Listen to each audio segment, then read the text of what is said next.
আসসালামু আলাইকুম, কেমন আছেন সবাই? আজকে আমি রান্না করতেছি গরুর মাংস ভুনা।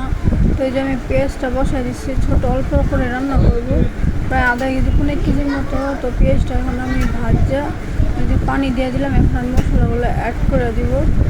এই যে হলুদ গুঁড়া দিতেছি 2.5 চামচ। গরুর মাংস যেহেতু, তো একটু মশলাটা একটু বেশি দিলে ভালো লাগে।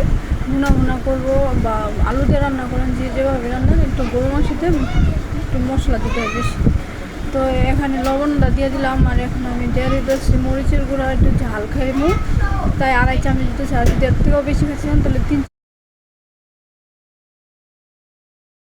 তারপরে এই যে আমি এখন গরম মশলাগুলো অ্যাড করে দিব। ধনিয়ার গুঁড়া দিয়ে দিলাম 1 চামচের একটু বেশি।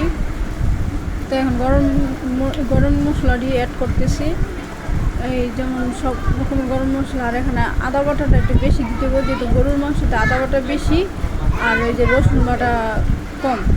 আগে আদা বাটা দিচ্ছি, তারপর রসুন বাটা। এই যে দেখেন আমি কষাই নিচ্ছি, এই যে আমার কষানোটা একদম পুরো তেল তেল ছেড়ে দিচ্ছি।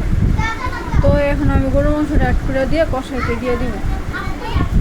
তো আমার এই যে দেখেন গরুর মাংসটা দেওয়া হয়ে গেছে। এখন আমি এটা ডাইকা দিব অল্প আঁচ দিয়া, যা সামান্য আঁচ দিয়ে একটু ডাইকা দিব। এখন এই যে দেখেন আমি কষাইতে দিয়ে দিচ্ছি। কষানোর পরে এই যে রান্না